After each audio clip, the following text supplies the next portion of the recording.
Good morning, everybody, and welcome to our daily devotional.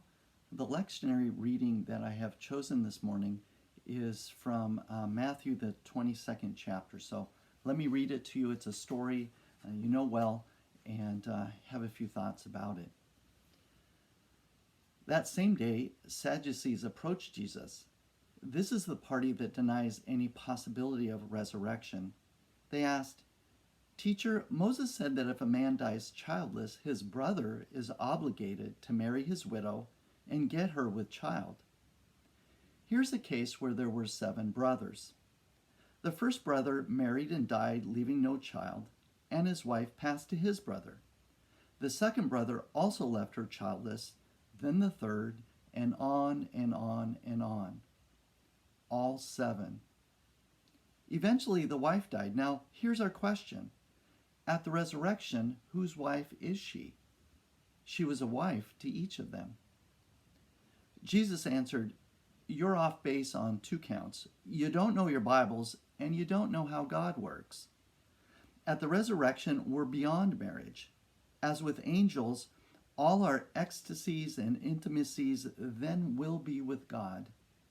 And regarding your speculation on whether the dead are raised or not, don't you read your Bibles?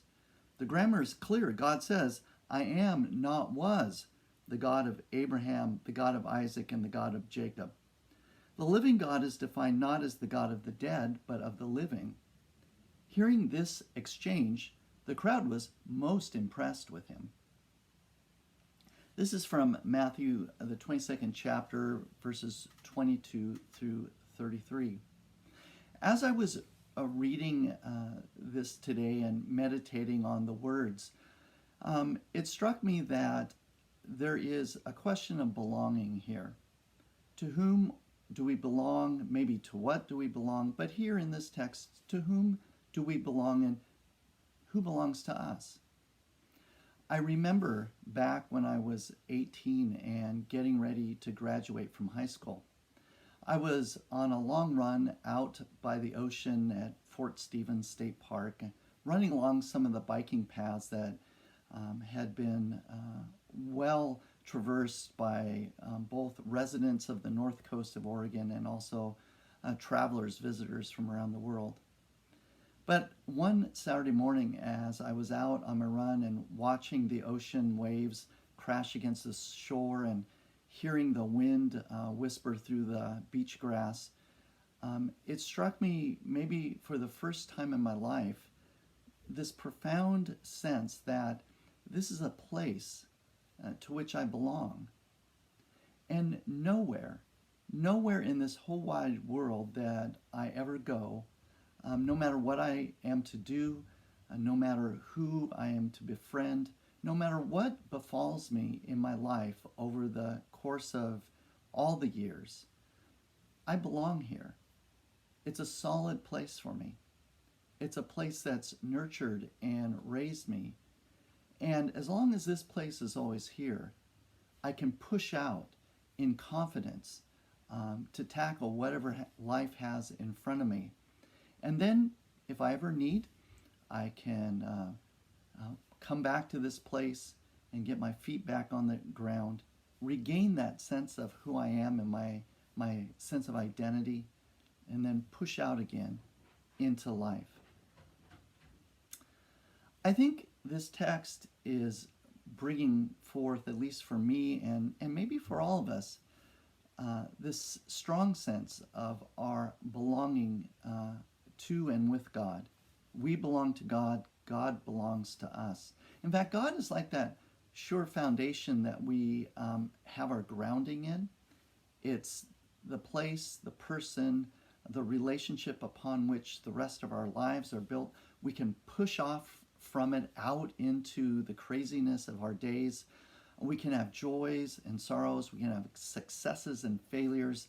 But this grounding relationship with God, the one to whom we belong and who belongs to us, will reground us, will settle us down, get our feet back on the ground no matter what's going on in our lives. And I like to think about that today and invite you to think about that. I don't know what your day is going to bring. I mean, in this time of pandemic, none of us really knows what the day is going to bring. We don't even know what the next hour or 15 minutes might bring. But we can push out into the day with confidence, knowing that no matter what happens, whether it's a great day or one filled with tragedy and unexpected bad news, no matter what the day brings, we can regroup, that we can get grounded again, that we can nestle into our relationship with God, the one to whom we belong and who belongs to us. We can get recentered and refocused. We can once again touch base with the great news that there's nothing that we can do here in this Wednesday, nothing we can do on this day and everything that is to come that will stop God from loving us.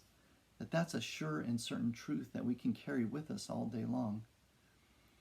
It at least allows me, even in this time of uncertainty and anxiety and fear, to push forth with a little more courage, with a little more bravery than I might if I was to leave the house today and go for a walk feeling totally unsettled. There is a certain gift here for each and every one of us, that we are so well rooted in God by God's doing that we can push out into this day with a little bit of an adventuresome soul and spirit. And as we do that, God will watch out over us, and we can come back to God at the end of the day knowing that we have a secure and certain place to rest our heads. Thanks be to God. Love you all. See you again soon.